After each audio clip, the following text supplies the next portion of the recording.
Hello, builders and co-creators. Good evening, wherever you are watching us from. Those of our members who are in the diaspora, good afternoon. I believe that should be your afternoon.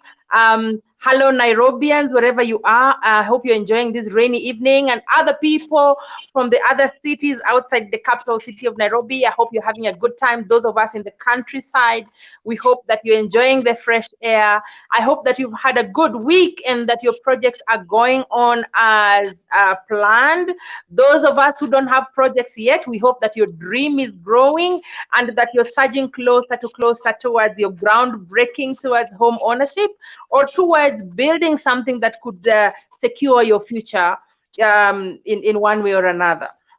We have been well. We are still working around the clock to make these shows better for you. Today we are speaking with, today is a segment of our show called Brick and Mortar.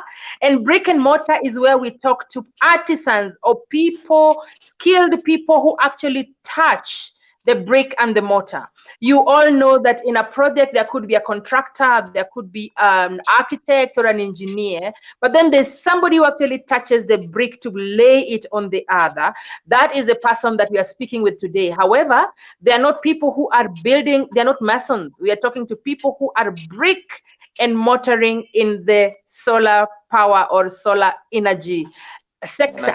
So these are people who actually buy, they select, they recommend, they buy, they choose the brand, they choose the capacity, they go up your roof and they actually install the panel, they install everything, do QC, which is quality control or quality assurance, and make sure that your gadgets are actually working. So these are the people who are hands-on, so to speak. So you're welcome. Before we start, Mwangi, do you have any housekeeping to do, please? Yes, as usual. We are live on Facebook on the Builders and Co-Creators group. We are also live on YouTube. For those of you who have, there are people who actually are big audience who love YouTube. We are also live on YouTube. We also have our business, our business page, Builders and Co-Creators. Make sure you like it and you turn on notifications so that you can always get notified whenever we have a new episode or whenever we are up to something that's actually going to benefit members. We also have another group called for land related content, chasing the title deed. If you are looking for land, if you are looking for professionals in the land sector, this is a group to be. If you are looking for a lawyer, you are looking for brokers in the land, if you want information related to land, that is the group to be. So that will be all for housekeeping, I think, Saline. And today, I think we are going to have an interesting discussion as this touches on energy. Energy is one sector actually that is very crucial in the construction sector, as it controls a huge amount actually of the budget of building the construction industry. So I think that will be all for now, Saline. So I think we can go ahead and invite our guest tonight. Go ahead. All right. We have Dennis. Dennis is a contractor who is specialized in solar water heating. He also does solar panels. He's a specialist in that sector. We also have Victor Okuna. Victor is also a specialist in solar panel installation and associated accessories and gadgets. Welcome, Dennis and Victor, to Builders Baraza tonight. Karibuni sana. We are thankful for your time tonight. We are looking forward to a very interactive session. Saline, I think you can take it from here. Excellent. Victor, you're welcome. All the way from Wajir. Are you in Wajir? Yes. You've muted him. Victor, where are you? Yeah, I'm in Wajir now. How is Wajir? That is the home of solar. So we're hoping that you're doing a good job there. Yeah, we are doing the best of our ability. Excellent. Dennis, where are you? Are you in Nairobi? No. I'm at the river. Oh, nice. Okay, you are joining us from the Kenyan diaspora, obviously, but this is your area of expertise. You're very welcome. Please feel free to share with us your experiences and your challenges, along some questions that I will guide. Feel free to speak any language. And maybe we can start by you telling us what you do for a living. Dennis, do you want to take it away? What do you do for a living? Okay, I am a solar water heater supplier and installer, and that is what I major in. Excellent. Karibu. And Victor, what do you do for a living? Mwangi, he's muted. I think he has muted himself. Let's minute. Victor. Victor, umejimute. We can't hear you. You've muted yourself. Because on my side he's not muted. Hi, Victor. Victor, hi. You have muted yourself. Oh, yes. I think I. Yeah, you can hear me now. Yes. Yeah, can hear you. Please tell us what you do for a living. Yeah, I say that I'm a solar designer and installer. That is what I really do every day. So when you say solar designer, what do you mean? Solar designer is somebody who can approach a client, then do for him a design on what he needs, the size of the system that will fit his expectation. Exactly, that is what we call a design. Then the installation part is just converting your design, because design is theory.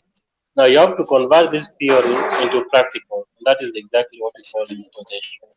Excellent. Nimelewa. So even in a new build, you will go and see what the needs of a household is, and then you design, recommend whatever capacities and design required. Then you go ahead and install. And if you don't install, somebody else can actually come and install your design. Is that not so? Perfect. That is right. Yeah. So, gentlemen, tell me why does solar energy or solar power installation excite you? Why do you choose this line of business?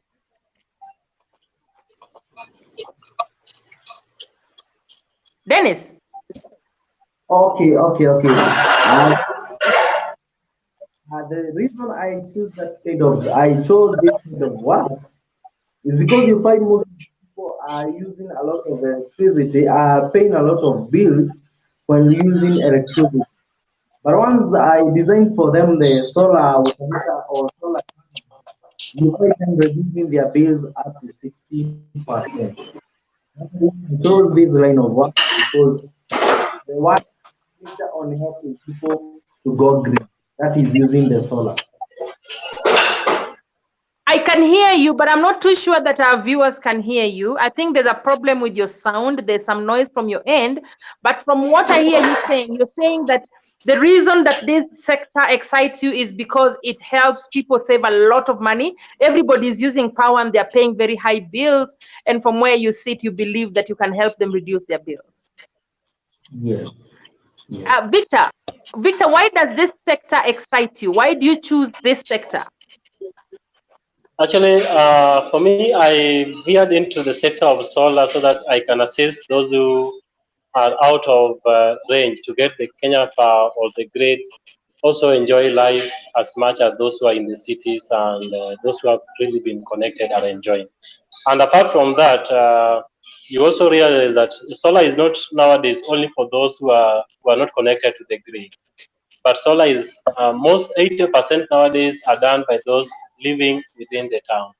So this one you need something called reliability, you need something called efficiency, and you need something that can effectively meet your energy demand.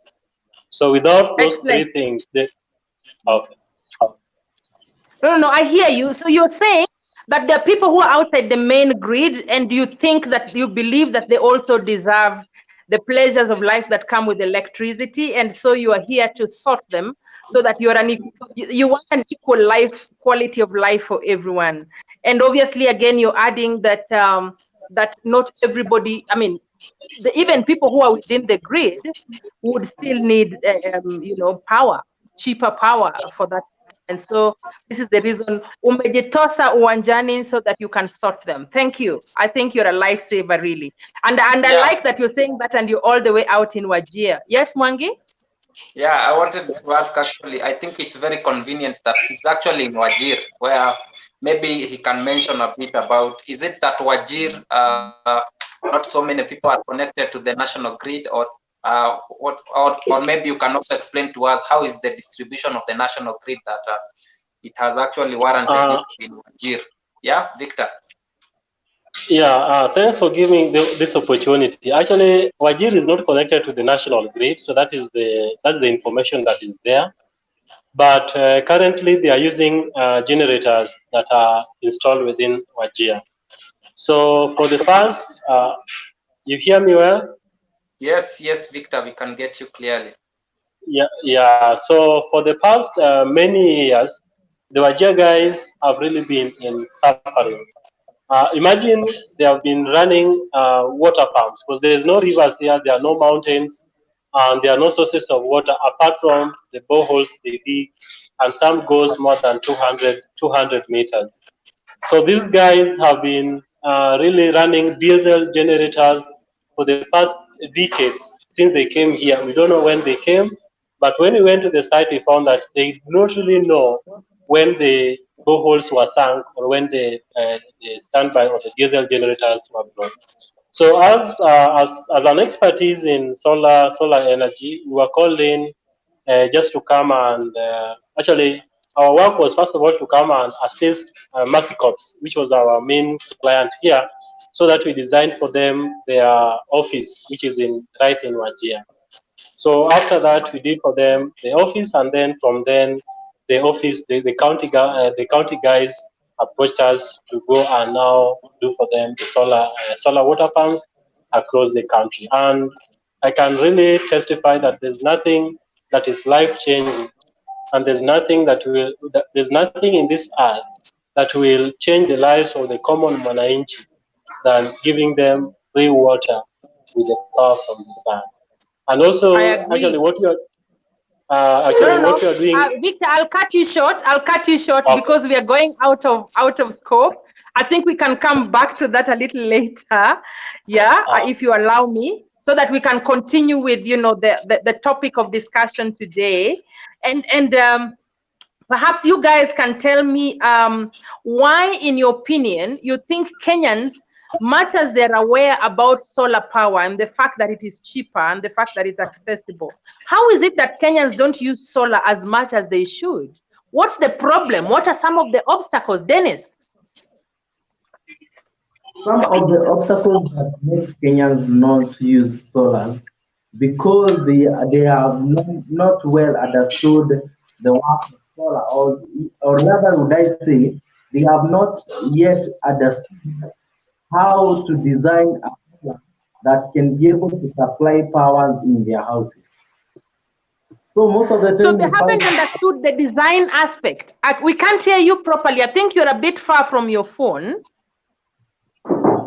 But are you saying that the part of the reason is because Kenyans have not understood the aspect of design for solar energy, or solar system, not solar system, for solar installation? I'm saying have not understood the aspect of designing a solar. So you find that most of the clients will say, I just need a solar, but they don't know how they are going to design that solar. Maybe, for example, they don't know how many watts of a solar they want, or maybe how many liters of water of a solar water heater they need. So unless they are well educated with the contractors, or that's how they are going to get the knowledge of maybe installing the solar water heaters or maybe the solar panel. Yeah. So before, okay, Victor, what do you think is the reason why Kenyans are not utilizing solar power as much as they should? For me, I think the main obstacle to people not using solar is the cost, the initial cost that is really charged on the solar panels when they arrive at the country. For the many years I've really been in the country, personally, I've done what we call the cost benefit analysis, and also called the payback period, and also called the IR. If you spend 200,000 shillings to put up a structure of solar on your roof, how long, if you are using grid, if you are using the grid, how There's long quite will some you take? feedback. This feedback.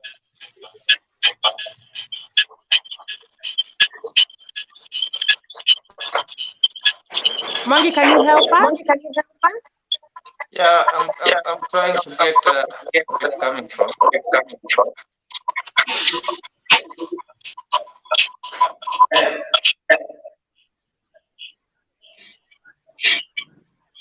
Yeah.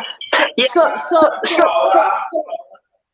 Dennis is saying that part of the reason Kenyans do not use this is because they're not informed, they don't know what they need, and the contractor does not engage them early enough to tell them what they will need and what design needs to go into the house during construction to satisfy their power requirements in the house. And Victor was explaining how he has done a cost benefit analysis. And what did you find out, Mr. Okuna? Victor? Yeah. So what we find out that the cost of putting up our own solar structure is still quite higher in our country, especially Kenya. We can say that maybe we are the government have waived part of the levy for the importation of solar panels in the country. But still, even with the waiver of that fee, you still find out that the solar panels sold outside the country is still much cheaper than the solar panels sold within the country. So that would be the major interest, because you'll have to compare and say that I want to do solar or I want to do KPLC. Which one will be much easier, or which one will be which will be much costly on my side. So the first thing that I definitely person will look for is the amount of money he's going to invest in this project, and also too, how long will it take for him to recover the cost of this project. A good Yeah. example, I've worked in a company where we personally design a solar system, and assume that you want to do a 1 megawatt. That is for just a medium-sized company. You really need to check this 1 megawatt. If I do it under the IPP, or if I do it under the turnkey project, how much am I going to spend for me to come up with a 1 megawatt? And if I was to spend on the Kenya Power, how long will I take for me to recover the amount of capital I invested in this project? So that is the first thing that really affects most of the people. But when it comes to So the you're saying, smaller house, wait, Victor. So you're saying that one of the major obstacles is that there is an initial cost. The initial cost in installing power is higher than getting connected to the main grid. So what you're saying is that for people to mentally overcome this obstacle, that they should consider how long it will take them to recoup the initial investment in installing this system. And after that, obviously, once they get that return on investment, then they need to consider how much lower their bills are going to be going forward. Yeah. And you're also recommending that that you're thinking that the government could do something beyond the removal of importation tax on solar panel or solar energy equipment should make it cheaper. This is what you're saying, right? Exactly. Is there another obstacle? Opinion? Yeah. That was the first one. Now, that capital is mostly affecting maybe medium size as you go up there. But now, when it comes to a small scale, just example, the Ushago, a mom who's just having a 1 bedroom or a 2 room house. One of the most hindrance, which personally I've even engaged some of the energy, the ERC, is the fake panels that we receive within our market. And actually, I think I have some calculations here we can do in the process, in this process, to really check that when you buy a panel, let's say you just go to town there and you buy a panel, and somebody sells you a panel of maybe 150 watts. How sure are you that what you have bought is exactly 150 watts? And I've really attended to several clients, tens and tens of clients who have bought 100 solar panels, 200 watt solar panels that cannot just drive a TV of 32 inch, and you have bought a 200 watt solar panel. So the issue is there's too much fake solar panels that is circulating within the market, that if the government and the authorities cannot come to the rescue of the common inch, then we are going to waste billions and billions of shillings on it. So you're saying that part of the reason a lot of people don't, because I have heard a lot of people saying, why isn't the solar panel or equipment that are put in my house working properly? Yeah. Why are my bulbs not bright enough? Why is it that it's supposed to be driving the TV and the radio and the fridge, but the fridge is not working when the TV is on? And you're saying that part of the reason is because there's a lot of fake panels and equipment that the government should rein in on in this market, because then it's removing the confidence that people can have on solar energy installation. That's what you're saying, Victor, right? Yeah. Please don't. I will ask you shortly. No, Victor. I will ask you as we go along. Show us. I think you've done some math. I will ask you in due course. I want to ask Dennis. Dennis, in your installation of water heaters, are you experiencing a lot of fake equipment or fake products in the market? Are you coming across many?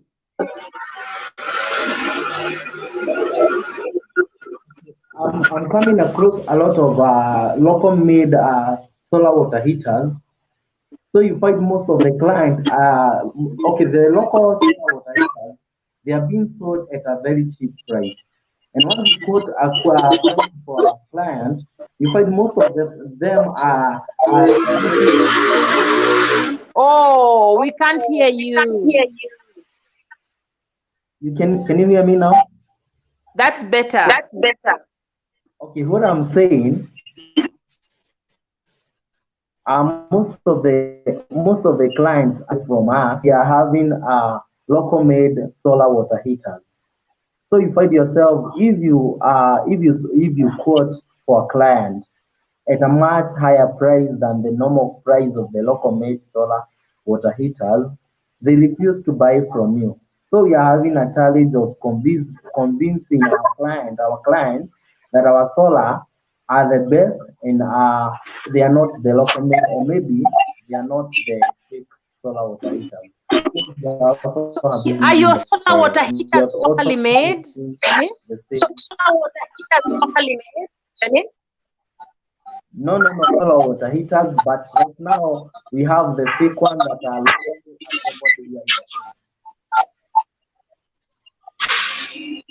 Mwangi, we have a problem of sound with Dennis. I don't know if you can help us in any way. Mwangi, we have I don't know if you can help us in any way.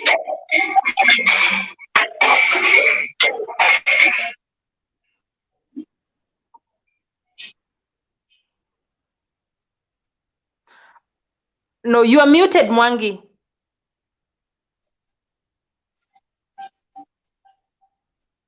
I'm saying there's something happening with Dennis' phone that's making an echo to actually occur. So what I recommend is when Dennis is talking, just make sure you let him actually talk and finish, and then you can interject him, because once you come in, then the echo will keep on looping around.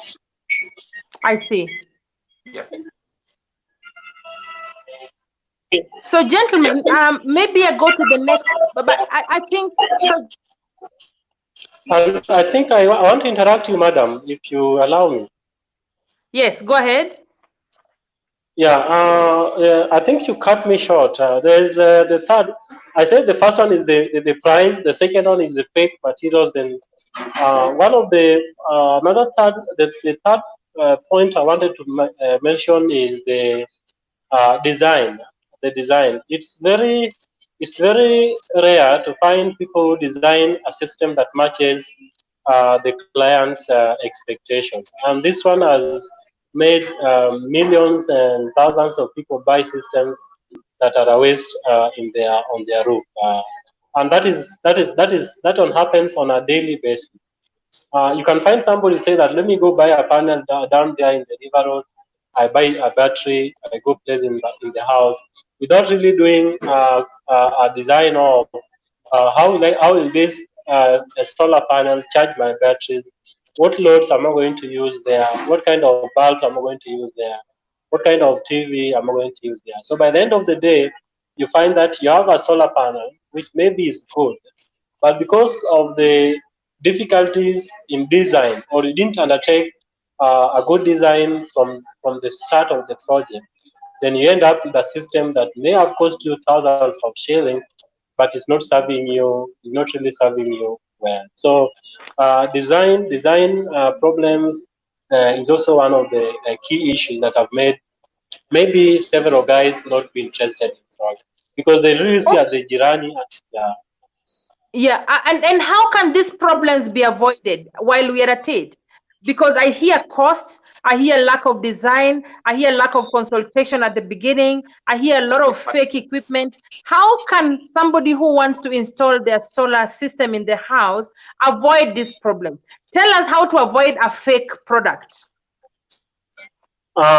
If you want to avoid a fake product, there are two ways, and the first way is to approach maybe somebody who has knowledge and experience on working with solar systems. And if you yourself you are an installer, I personally met installers who really are not really having good knowledge on how to test a solar. We've lost Victor. Yeah, his phone has frozen. Perhaps he's receiving a call. Just give him a minute. I think he'll be back. Victor? You hear me? Yeah, you. Victor, we lost you for a moment, but I think you are. Hello, Victor. Hi. Yes, do you hear me? You are breaking up.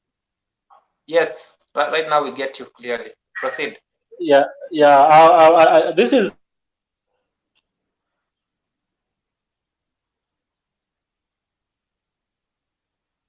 We can't hear him. Oh no, Victor. In their house. You hear me still? No, Victor, we can't hear you. We haven't. Mwangi, maybe he should leave and then come back in. Yeah, Victor, let's give you a few minutes.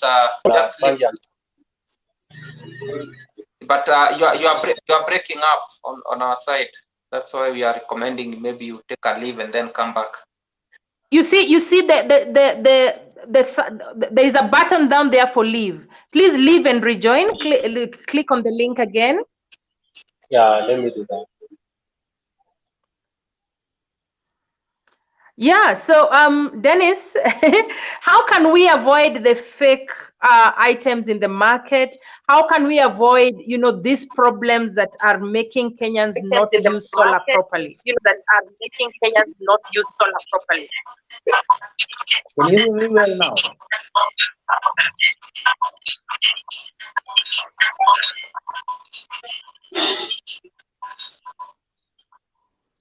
I think we are having a bit of lag there. Let's see. Victor,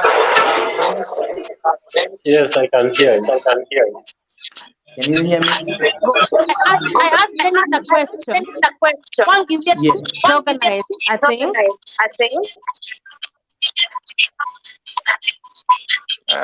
Someone having has bad feedback. And I think yes, it's Dennis's. It's Dennis's phone that has a bit of feedback. Let's see Victor. Victor? Yeah, I hear you. I can hear you clearly. Yeah. Okay, while we sort out Dennis, Victor, please tell us how Kenyans can avoid these problems.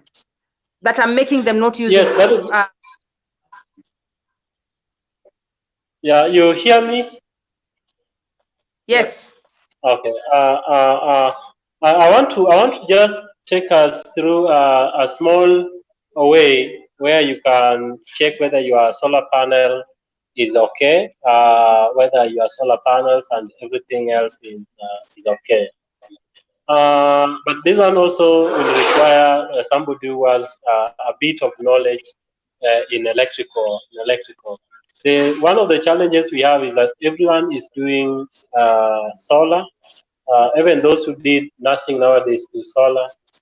Those who did anything else do solar. So maybe you go buy solar up there, you go down there to the client and install it.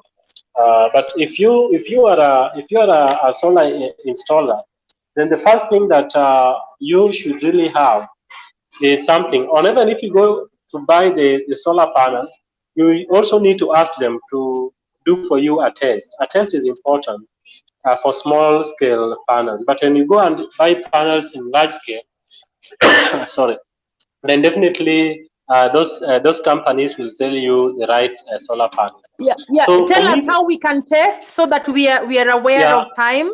Show us. yeah. So when you look at this thing here, this is what we call the clamp meter. So this clamp meter has it has two functions. One is it will measure the current, and you can easily measure the current of your solar by what we call the short circuit. You just connect the positive and the negative, then you clamp. Clamping means you have the wire putting inside, then you measure. So when you measure, you just when you measure uh, uh, there are some readings that will come from Yeah. the readings that will come here. So Victor, So what happens?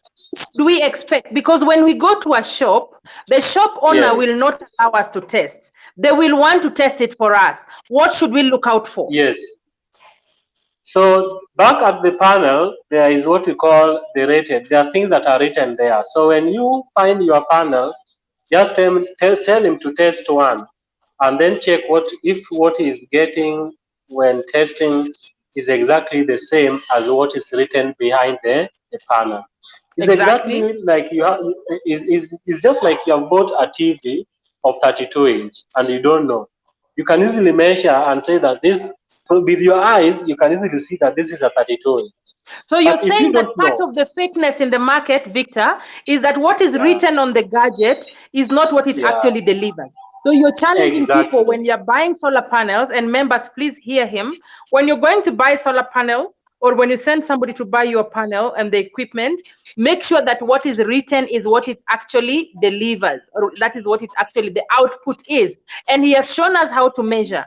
At a shop, nobody will allow you to measure their stuff, but insist that they measure and read what's at the back and see that indeed that is what you get when that measure, that clamping is done. That's what he's saying.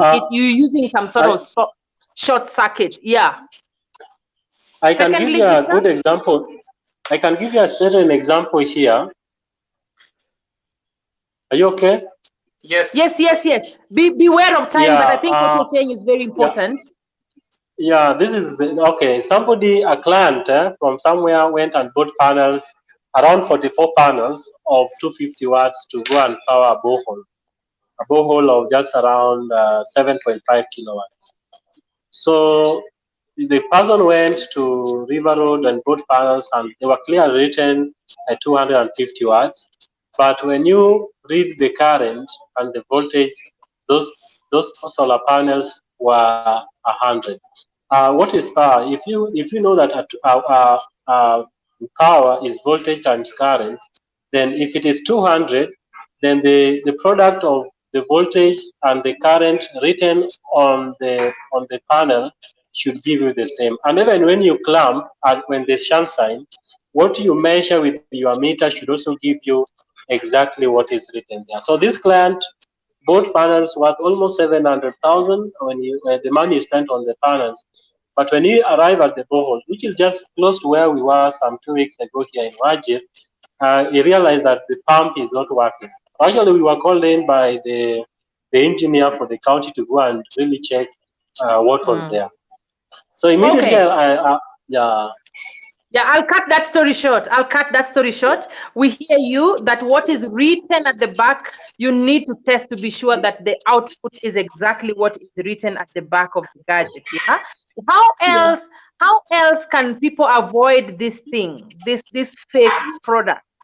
Is there a way to test the durability? Is there a way? Come on again.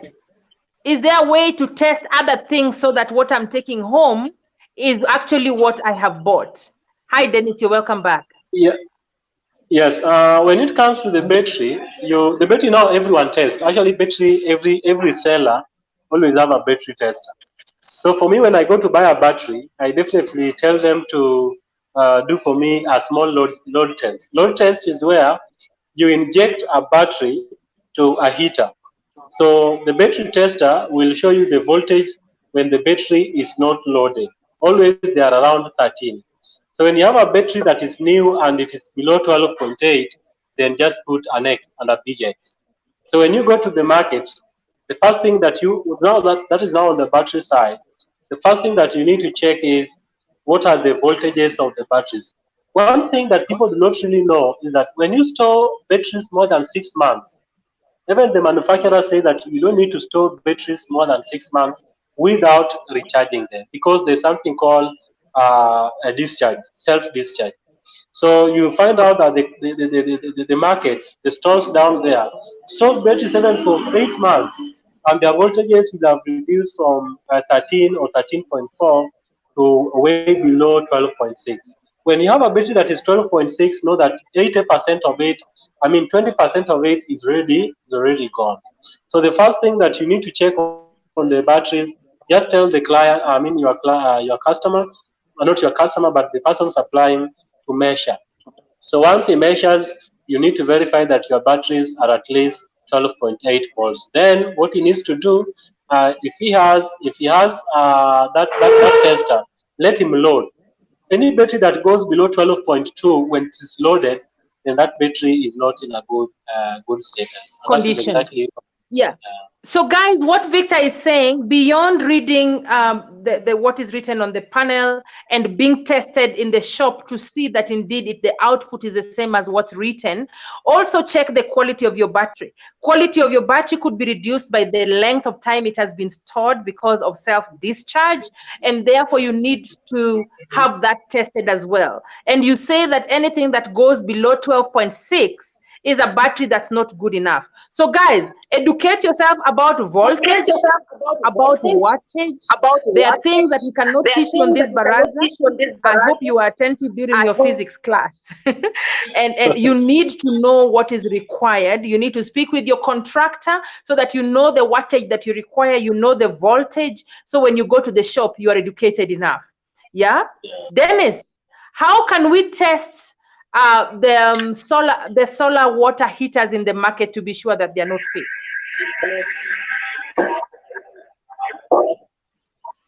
Can you hear me well now? It's so unfortunately about the solar water heater, you cannot be able to test whether it's fake or not until you do the installation itself. Because first of all, can you hear me? Because first of all, once you install a solar water heater, it's supposed to take only 8 hours when there is sun to heat the water. So it's so unfortunately you find you have a clone solar. Even if you install it, you cannot be able to tell it until you test the water, which we call the commissioning of the solar water heater. So once you install the solar water heater, that is when you can be able to say whether your solar is working or not. The second thing that you can be able to tell whether the solar is fake or not, we have a board that is called the ERC. The ERC is the Energy Regulatory Commission of Kenya, which satisfies the people that supply solar to know whether they are convenient. Are they supposed to do the installation or not.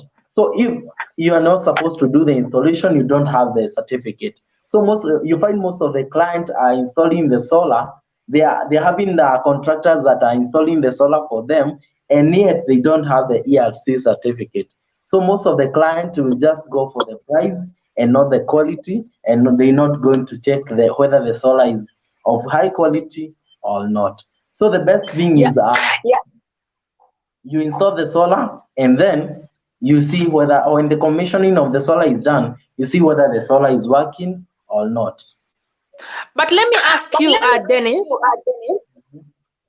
if it is installed and I've already bought it, does the water heater usually have some warranty that if it doesn't work 8 hours later, it can be taken back?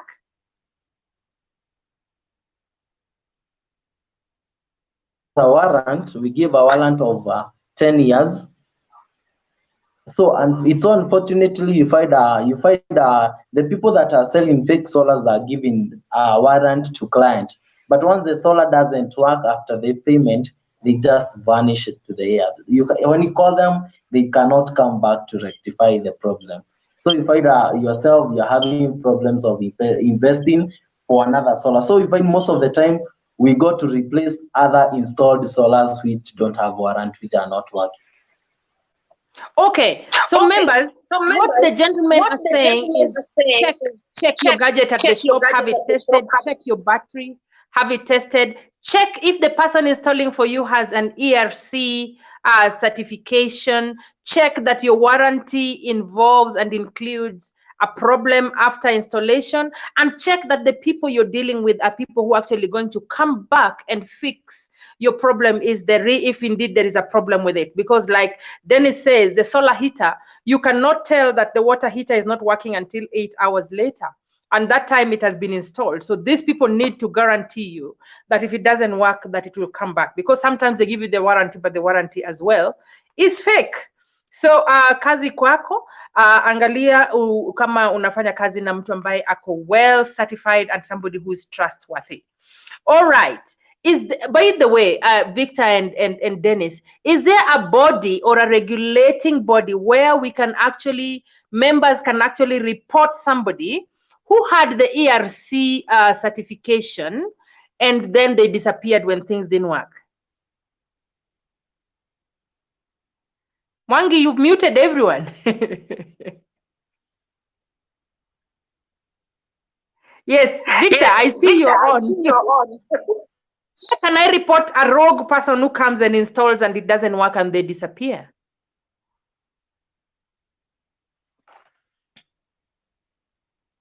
Hello? Can you hear me, gentlemen? Victor, can you hear me? If you can hear me, nod your head. Victor is frozen again. Victor, you may want to leave and come back. Dennis? Yes? If somebody installs for me and they disappear, is there a place I can report them? Is there a body that's regulating, solar panel installers? A body that you can just go and report the installers.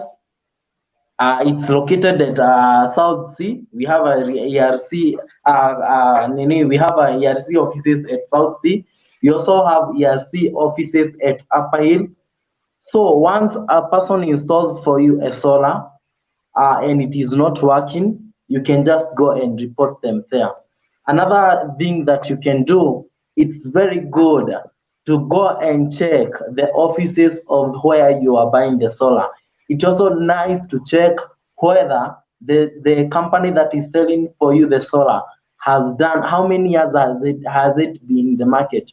You see most of the upcoming companies right now, they are having 2 years, 1 year, maybe or less. So you find most of them are not experienced. And even if you go and report them, maybe that step can be taken. But for now, we have only 2 offices that I know, one at Upper Hill and another one at South Sea.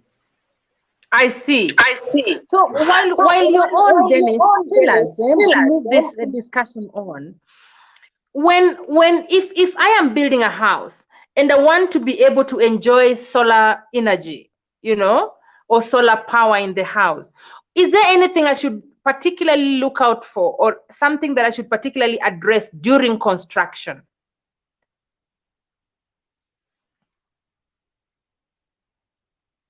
He's muted, Mwangi. Okay. Dennis, now you're not. Yes, of course, there are some things that you're supposed to check once when you are doing the construction of the house in order to be able to install a solar panel or maybe a solar water heater. The first one you are supposed to do for the solar water heater, you're supposed to check the pipe work of your house. So actually, you're supposed to have two pipes, the one for solar water heater and another one for the cold water. So you're supposed to have two pipes, the separation of two pipes, the cold pipe and the hot pipe. And then you put a mixture so that you can be able to mix your water.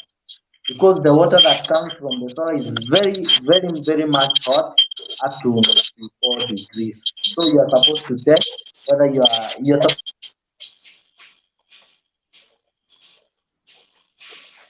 I can't hear anything. Mwangi, you keep muting him. Oh, I'm a bit frustrated.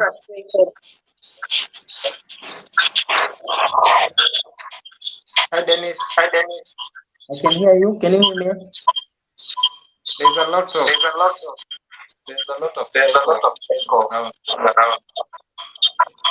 Can't hear me.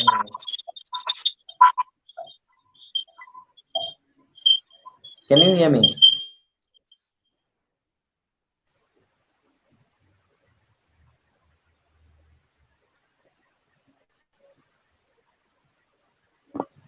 Hello?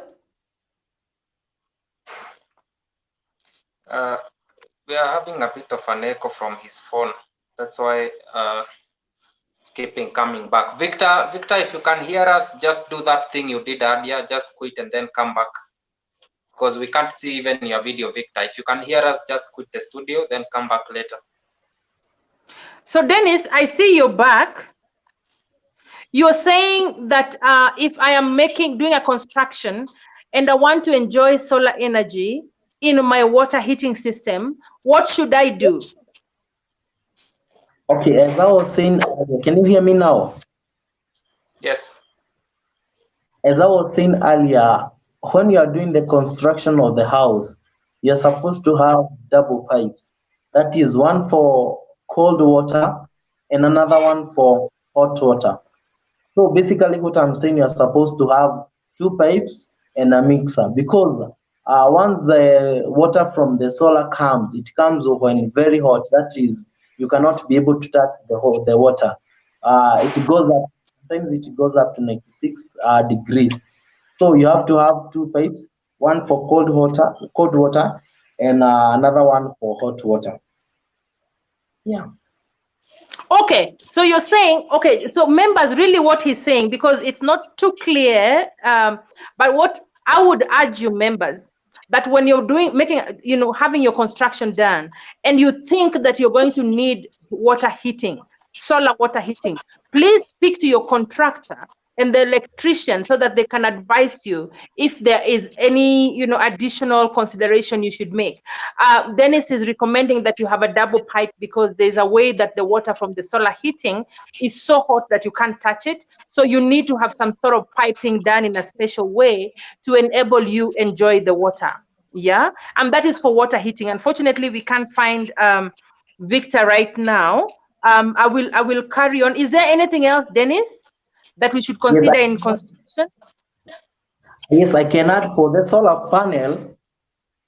You can just do the normal wiring for the house. That is the electrical work of the wiring of the house. But for the panel, the only thing that you need to consider is installing what do you call it? I'll revert back on that. Okay. No worries at all. So let me ask you. Mm-hmm. Yeah, there's one more thing I think maybe Dennis has left out. As you build a house, as we build, especially when you get to roofing, there's a very important key that factor that you need to actually factor in whenever if you consider to actually use a solar water heater, and that's the weight and location of the solar water heater. Because when the place that you are going to place that tank in the solar, that means there is a point load at that particular point on the roof, and therefore in your roofing design you actually have to factor the fact that you'll have a point load at that specific point, and therefore you need to actually adjust your trusses to be able to support the extra weight. So I think that's something maybe you have left out, but it's very critical whenever you are doing your roofing. I can also add on, if you can allow me, I can also add on the roof inside. If you need to install a solar water heater, you find most of the clients are installing very steep roofs that it is giving us hard time when doing the installation. So you find yourself, you put a very steep roof, then you've not inserted power that will be able to facilitate the water flow from the tower up to the roof. So you find yourself, you need to consider the type of roofing tile that the roofing style that you are doing, so that you can be able to facilitate the solar installation. Because unapata maybe a roof imebed up to less than maybe 45 degrees. So unapata hiyo roof kuwekelea solar, maybe ita roll down ianguke. So you also need to consider that. I see. So the roofing structure and style, the weight of the solar panel against the roofing, which means that you might need to adjust your trusses or reinforce your trusses around the area where the panel is going to be. Very important. Victor, you're welcome back. We are discussing some of the things that we must consider in construction if we want to ever enjoy, solar energy. And we are talking about the roof structure, we are talking about the trussing, we are talking about the piping. What else would you add? Come on again, please. We are at the question where we are a point where we are asking, if I am building a house and I want to enjoy solar energy in that house at some point, what are some of the considerations that I should make in construction to help me facilitate that installation? Thanks again. Mwangi, one please of the mute things Dennis. to me, Carry on, Victor. you hear me now?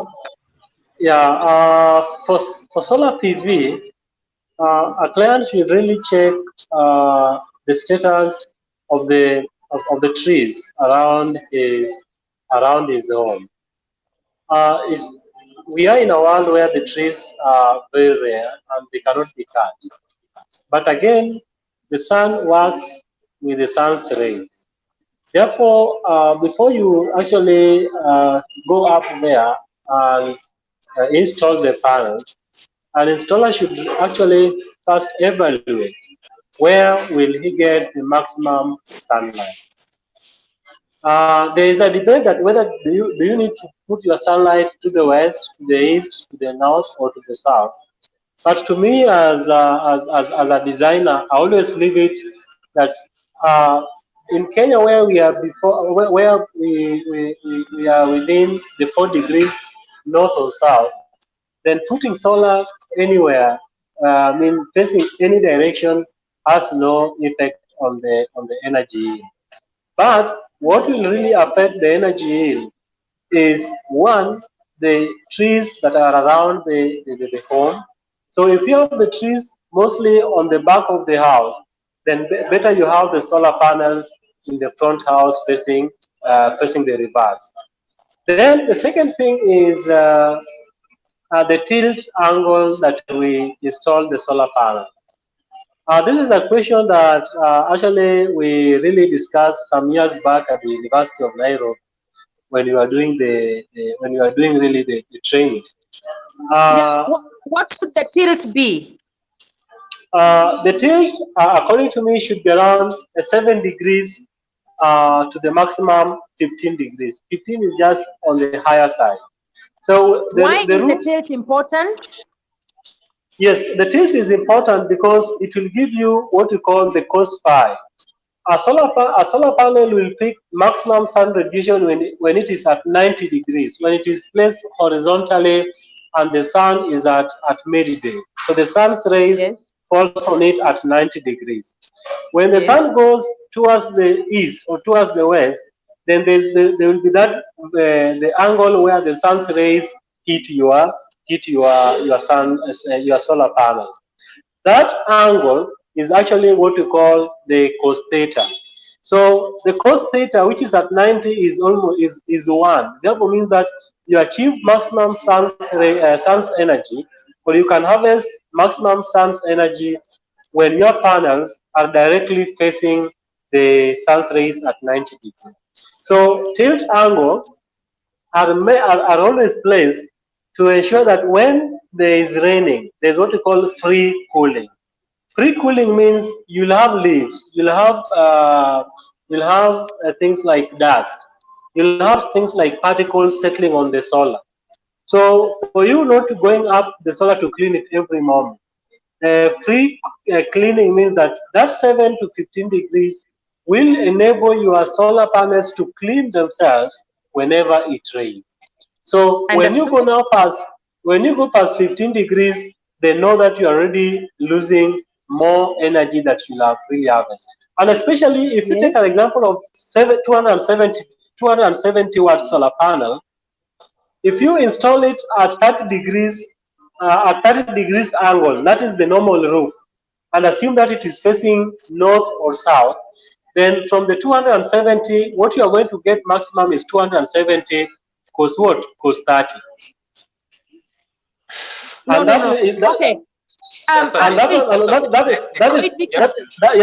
what I was meaning is I'm not going there. I'm not going there, Then, madam. Victor, Yes. let me guide you. We may not necessarily need the detail.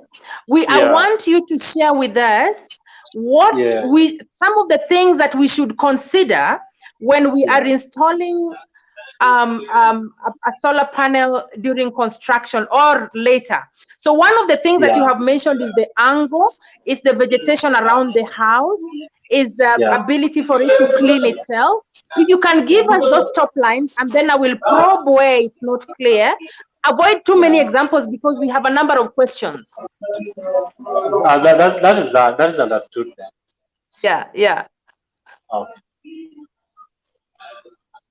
So is there anything else that we should consider?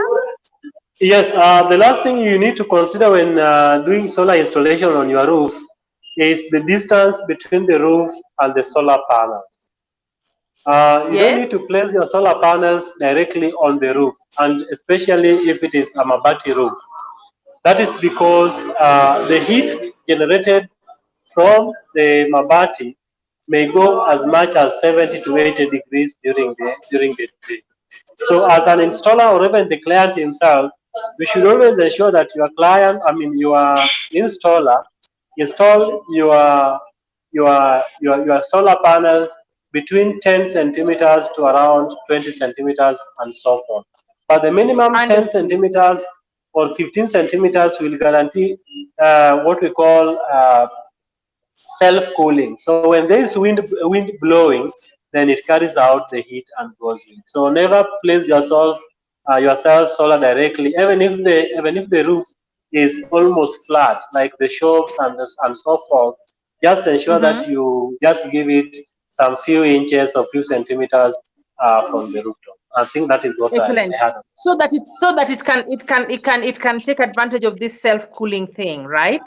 Yeah. This is understood. Now there's a question that a lot of people are asking.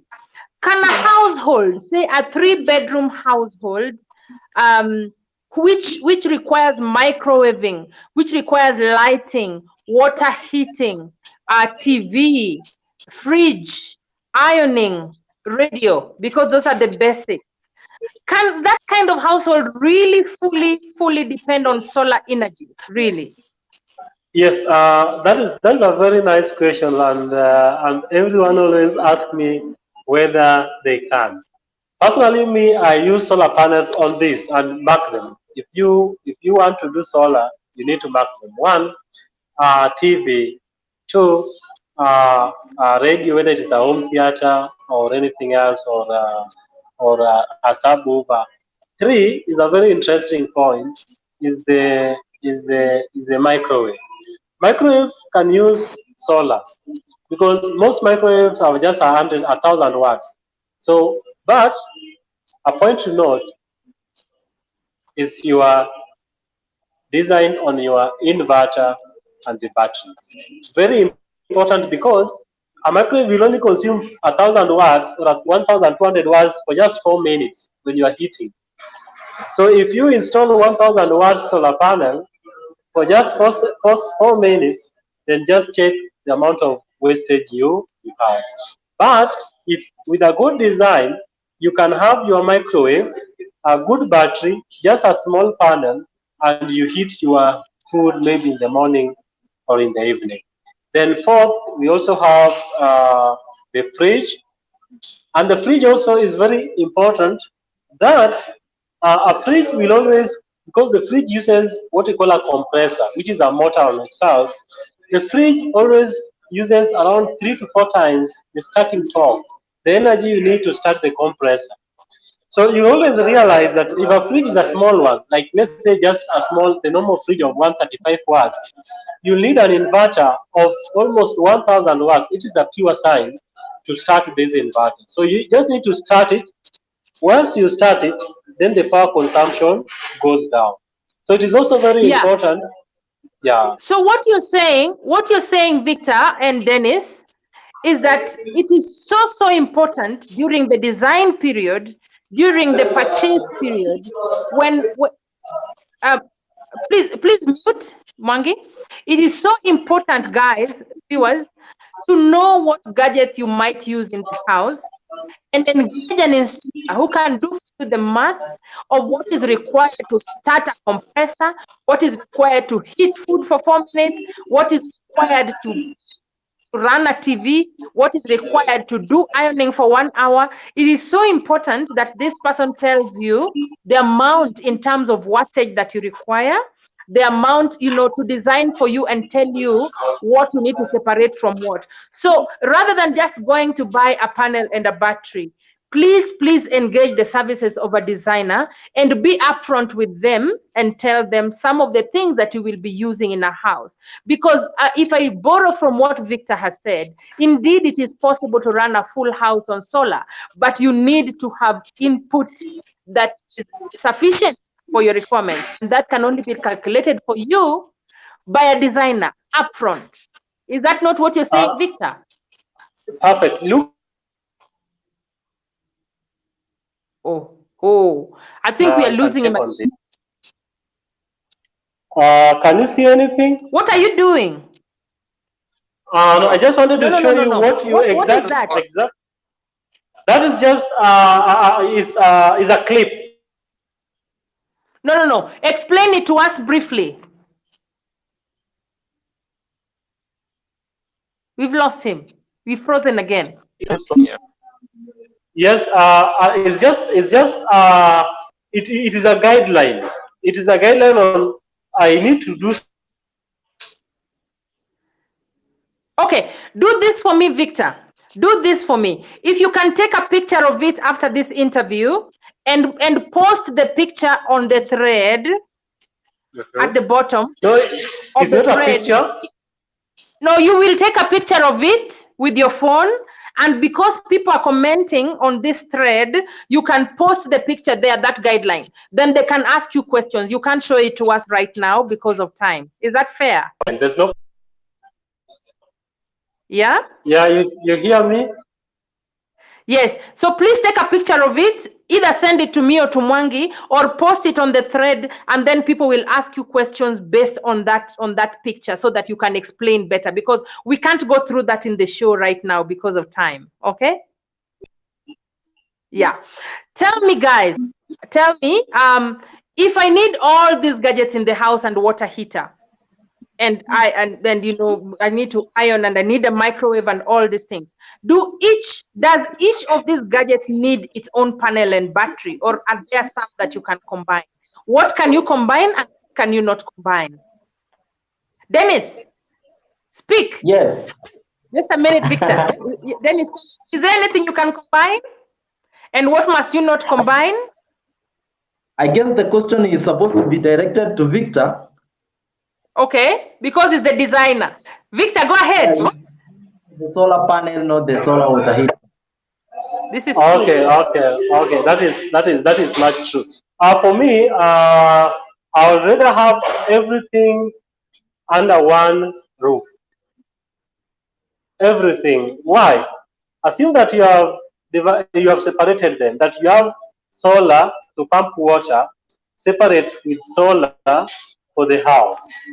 And assume that you pump water for just like this is a solar water pump. You pump water for 4 hours in a day. Where will you take the energy for the remaining 6 hours? Or even not really 6, but just 3 more hours. So for me, I'd rather use all the solar panels combined together. Then you take them through the charge controller. You take them through the uh, pump controller. Then the remaining ones you charge the battery. So when you are not doing one activity, or assume that you are not pumping water, then the rest of the power is used to do the housework. And when you are pumping water, you have much of the energy for that activity. So for me, I really think that somebody when is having many things in the house, have all the solar panels connected together.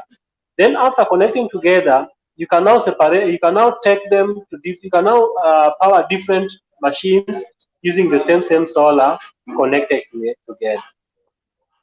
I see. But what this means, Victor, is that the calculation or the estimation of the gadgets that or the activities that you will need power for in the house must be done with a lot of expertise, because otherwise water pump itamalizia vitu zingine kwa nyumba, si ndio?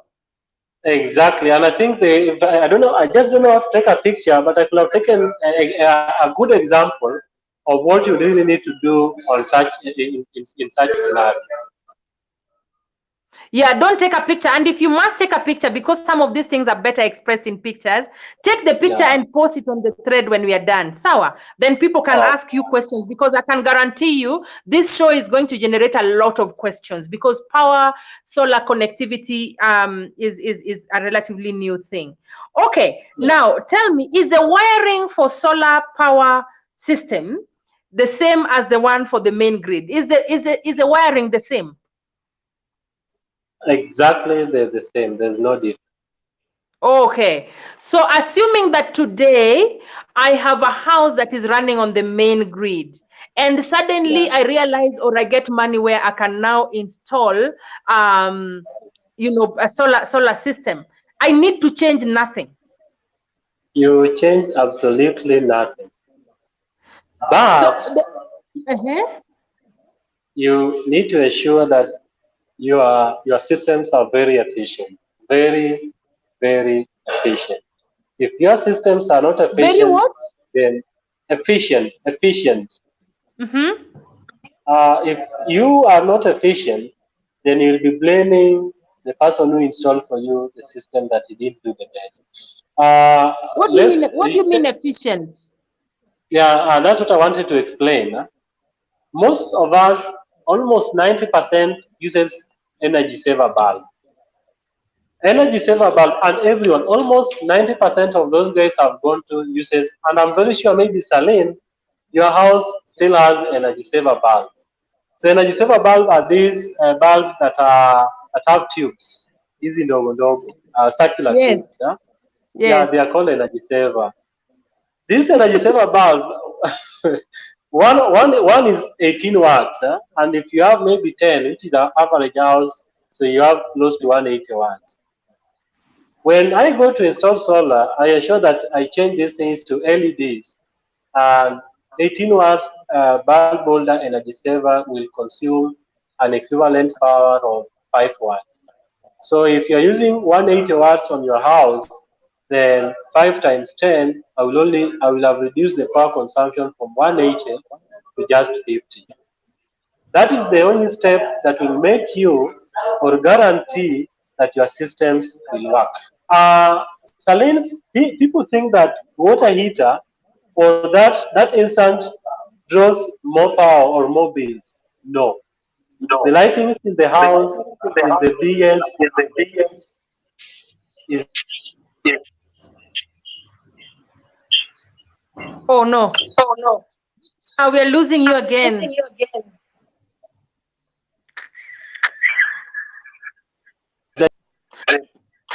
Okay. yeah, you hear me? I can hear you now. You're saying that the biggest consumer of power in the house is what? Is the lighting. And especially Okay. if you have the security lightings. Yeah. The lightings regarding when you add that one of the security, if running 12 hours, plus the ones in the sitting, ones in the kitchen, you may just open them 4 hours, but they will draw in constant power for 12 hours. Vis-a-vis fridge that will be on for 1 hour and will be off for another 20 minutes. So the first and more important that are your systems, are your house efficient to guarantee solar installation. And I think that is the most Understood. important things you need to. Okay, tell me, guys, and maybe you've already answered this question, but tell me, I've been to houses that are powered by solar, and for some, and I've been to many such houses. Things don't seem to work properly. The bulb is either too dim, or it starts very well lit, and then after a while it's looking dim, or the fridge, or sahi na nguruma kidogo imenyamaza, or microwave haichemshi poa. You know, the TV it's somehow they don't seem well supported by power. I don't know.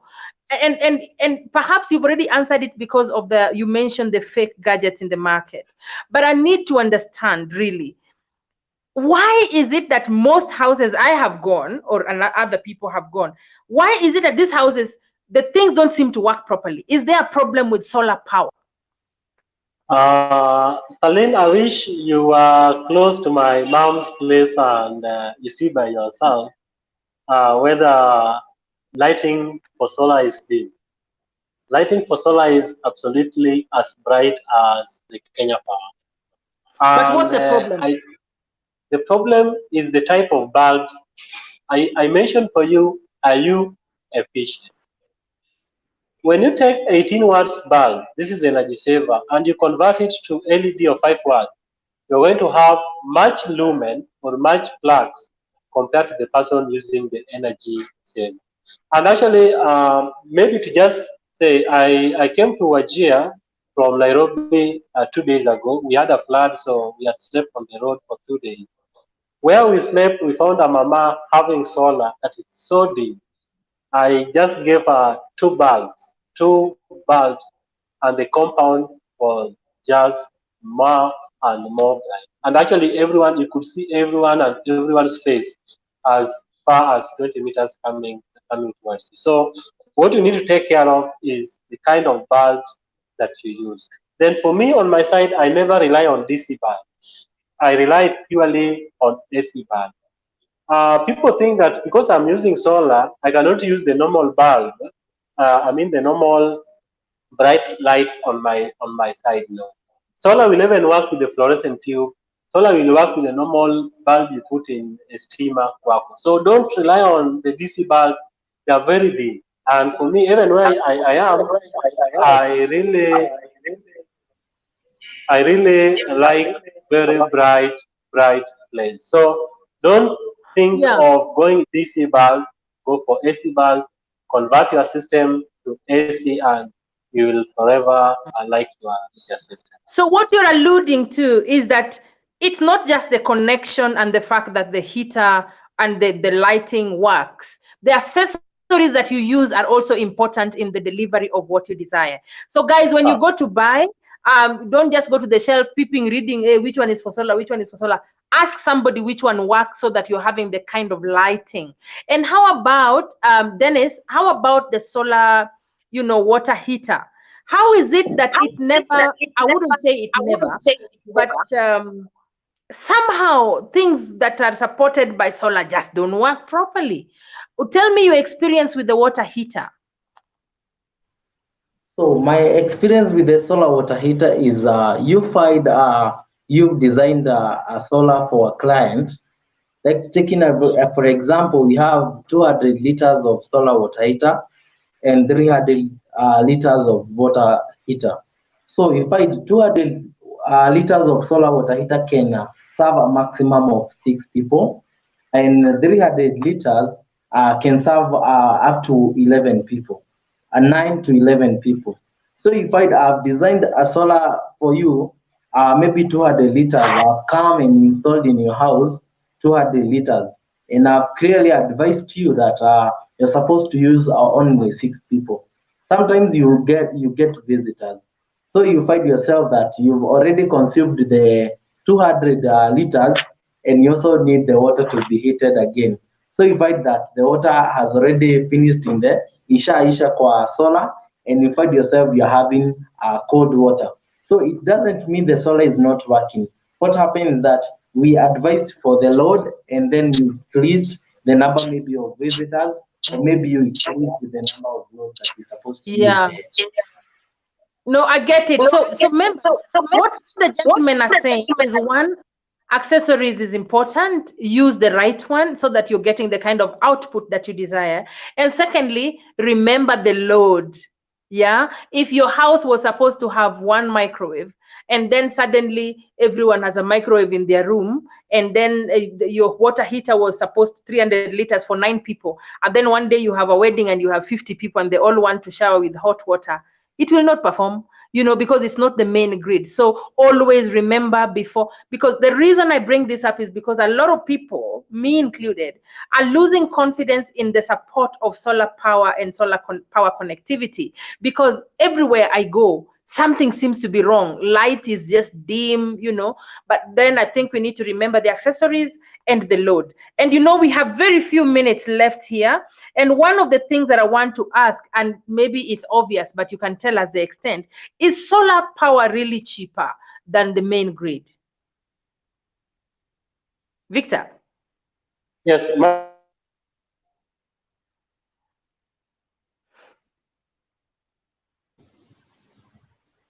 No, we've lost you. Dennis? Yes. Tell me about the water heating in terms of billing. Is the power, solar power supported water heater cheaper than the main grid? In the Technical University of Kenya, and we came to realize that 60% of our home usage uses hot water, maybe even in kitchen, maybe showering every day in the morning and in the evening. So if 60% of the electricity is consumed during that time. But once you use the solar water heater, I would guarantee it's cheaper once you invest on it. It can be an expensive once you're investing in it, but some years to come, you'll find that you did the right investment. So, according to me, solar is cheaper than the electricity side of the home usage. Okay, so for you, you're saying it's cheaper. Victor, I see your back. Tell us, is solar power really cheaper than the main grid? And if so, by how much? Victor, can you hear me? Yes, I cannot hear you, madam. Victor, can you hear me?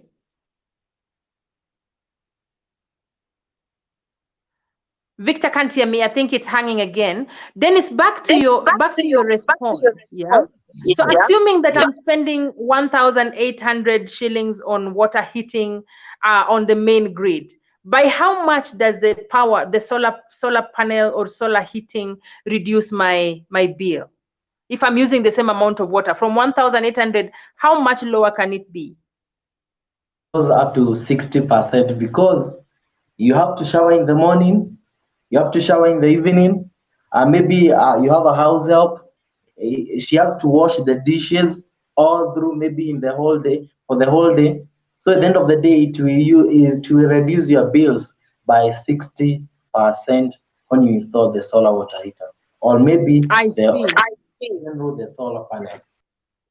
Okay, so guys, what Victor is saying, not Victor, Dennis, install the right equipment and move. I mean, like reduce your bills by 60%. This is what he is saying. I'm hoping to hear from Victor because he covers the whole spectrum of of equipment, unlike Dennis, who is a water heater specialist. Victor, can you hear me? I cannot hear you, madam. Kindly pardon the Good. question again. The question is solar power really cheaper than the main grid, and if so, by what percentage? Thanks for this question, madam. The cheapness of solar system is kind of a relative statement, because for me, if you do what you call cost benefit analysis, then you cannot compare the cost of solar system with the cost of the grid at that moment. Those things are not comparable. And that is why the cost of power over a given period of time is what we call compare with the cost of solar. But if you want to say that I'm going to spend 1,400 shillings on electricity and you're going to spend 80,000 or 100,000 on solar, then those two commodities are not comparable at that particular point. This is what I'm asking, Victor. This is what I'm asking. Assuming that the gadgets in the house I move into are well installed, right? Yes, and I'm using the right accessories. On a main grid, one house, a similar house is paying, say, what, 10,000 in power. And in the other house, the solar installation is working properly. How much lower is that bill? That's what I'm asking. It's not about installation. Actually, that will be more cheaper. The solar system will be more cheaper in the long term. And I want to just say on this: when you say you have used 10 shillings to install solar, you will be saving some money that you are supposed to have used in the grid. And when you do the right design and installation, then the amount of savings you are supposed to have accrued over a period of time will be equals to around 3 to 4 years. It means that when you spend 100,000 shillings, then the cost of that spending, you are supposed to have paid Kenya Power about 100,000 to 150,000 shillings in the next 3 to 4 or 5 years. And that is exactly what we call payback period. If you cannot meet what we call payback period between 3 to 5 years, then you are not even justified to have solar. But for us, actually, in our design, all the systems that we have designed, we have to ensure that we guarantee our client that the savings you are going to make will have a payback period of around 3, maximum 4 years. It therefore means solar panels have a lifetime of around 25 to 35 years. Actually, they have a warranty or a guarantee of around 35 years. If you buy solar panels within the 35 years, you will need 3 to 4 years to return or to pay back the cost. Then you are going to have around 20 years of free energy. That is exactly to those who are doing the water pumping and the rest. But in the homestead or in the residential sector where you have the battery, the major hindrance to this huge savings now becomes on what we call the backup. When you're doing solar pumping, you don't need a backup because you just install solar, then you install the inverter, what we call the pump controller, and you are set to go. So you pump your water from 8 a.m. all the way to 5. But now with that system, you are supposed to get your payback period within 3 years, and you have 20 years of free solar energy. When it comes to the residential, you don't have solar in the night, and you still want to power your systems at the night. So what you need to do, you must have the battery. Now the cost of the battery system is still a huge factor here. But a good design should be ensure that you have all the systems cost, the system cost, including the batteries, should have a maximum payback period of 4 years. Then the next question comes: when is the lifetime of the batteries? If you spend money to replace grid that will have paid in 5 years, then you replace battery in 3 years, then you realize that you may not really be meeting your expectation. So that is why for us, as from where we work from the GreenX, we have ventured into a batteries called the lithium batteries, and they're taking market nowadays. Lithium batteries have a lifetime of 10 years, vis-a-vis the normal batteries you find in the market of 3 to 5 years.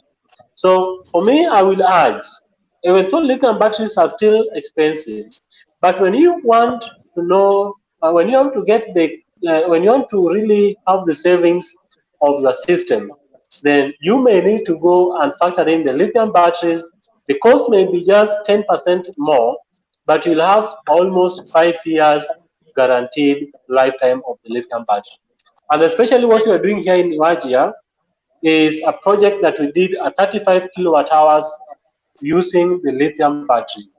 They are very, very reliant batteries compared to the normal AGM. And Yeah. even the Yeah. size, lithium batteries are things you can even carry a pack 12 volts you can carry in a bag and you walk with it. But the normal batteries you can't even dare carry on your hand. They are very, very heavy. I have I a see. system at home where I use the lithium batteries, 4 packs, each is 3.2. So that gives me 12 volts, and now equivalent to the normal 12 volts battery. I carried the same 12-pack batteries inside my bag, the bag I carry, all the way to home. Imagine you wanted to carry a 12 volts battery, it's very, very heavy. And then Very you just heavy. have 3 years and it is gone. So for me, Yeah. I really wish that people look the essence of the lithium batteries, and we really need to go the lithium way. Excellent. Guys, I must bring this show to a close because we have been here 1.5 hours. I thank you very much for pitching to share with us your experiences, and our viewers, some of the things that you have had the specialists talk about is where you source, whether the gadget you're buying, the promise of the gadget is actually equivalent to the output of it, the design, the things that you must consider during construction, the load, when you are advising your designer, the load is something important. The accessories that you use will determine your experience, so therefore choose the right accessories to use. The other thing is about proper installation, during construction. If you have that chance, make sure that you're talking to the contractor and factoring in some of the small things here and there that might impact your experience with solar power later. It's important. By the way, if you have noticed, there's very little adjustment that you need to do to enjoy solar power. And yet Victor is explaining that 4 years later after the installation, you have free power forever. And Dennis is saying that if everything else is running on the main grid, but you change the water heater, your bills already go down by 60%. If you use the right bulbs, then again further. So really, there is huge potential in the solar power, energy sector that has not been tapped fully. If you are like me, who is doubting solar power because of the experience, remember, you need to get the right accessories, you need to get the right design, you need to consider the load so that you're having the experience that your designer and your product promised you. You should not over expect. It is not limitless. Therefore, the input into the design is key. Now, I don't think that we have exhausted this subject. And so, Victor and Dennis, I would invite you to check on the thread, the questions that people are asking. Victor, I see you have a lot of resources.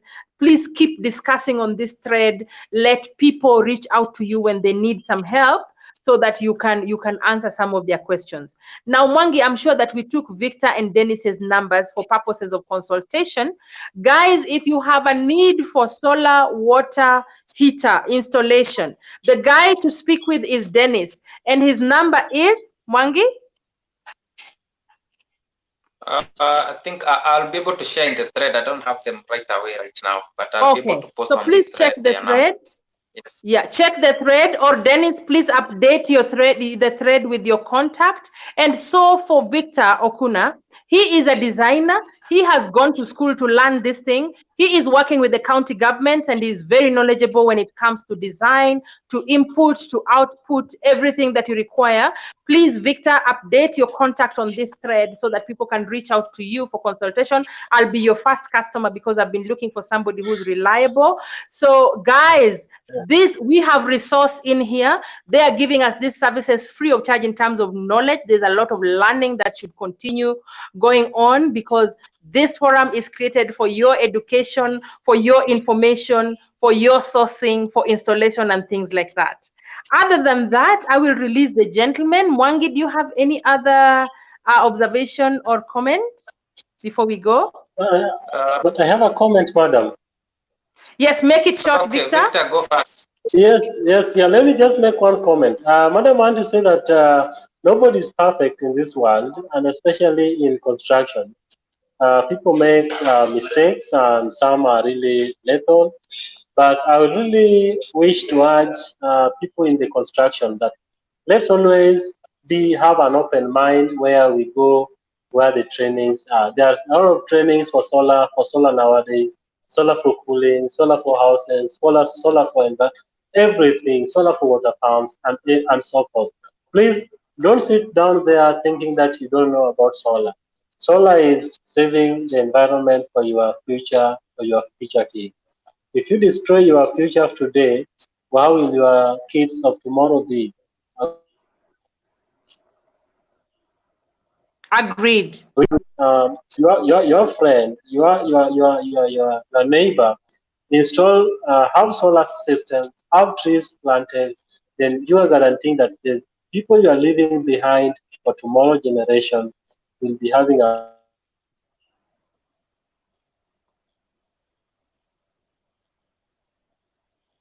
Oh, I think we've lost him again. It has frozen.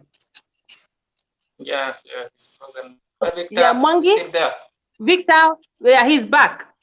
Yeah, Victor, yes, we I'm had back. you. Yeah. Mwangi? Okay.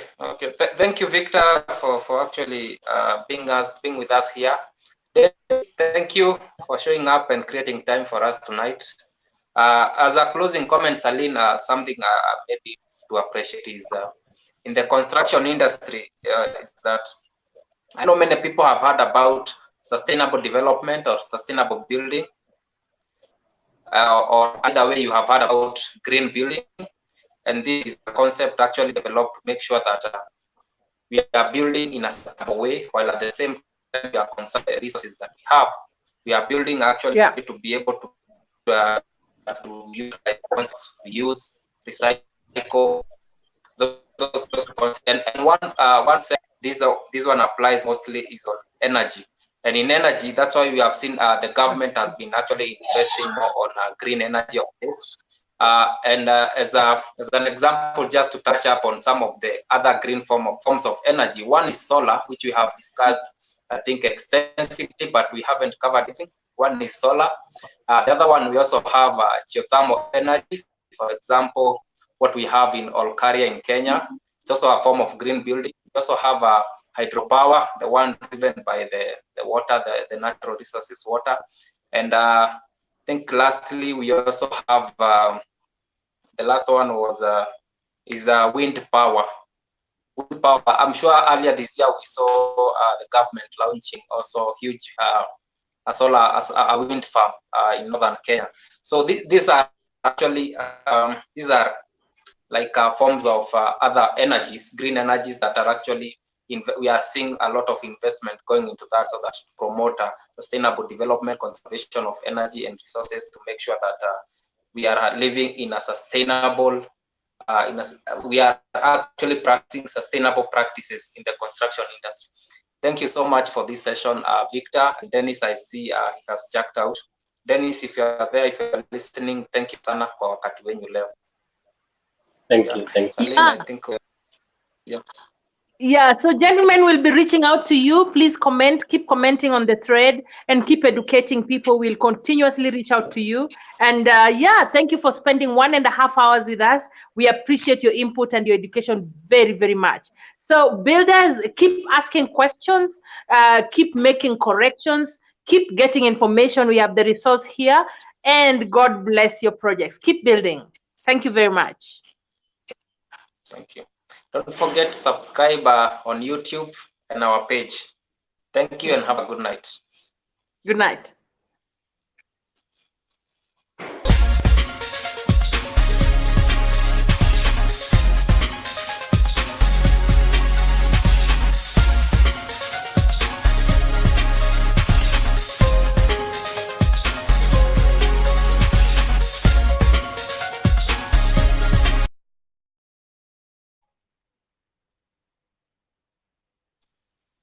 Mwangi, I think we are still live.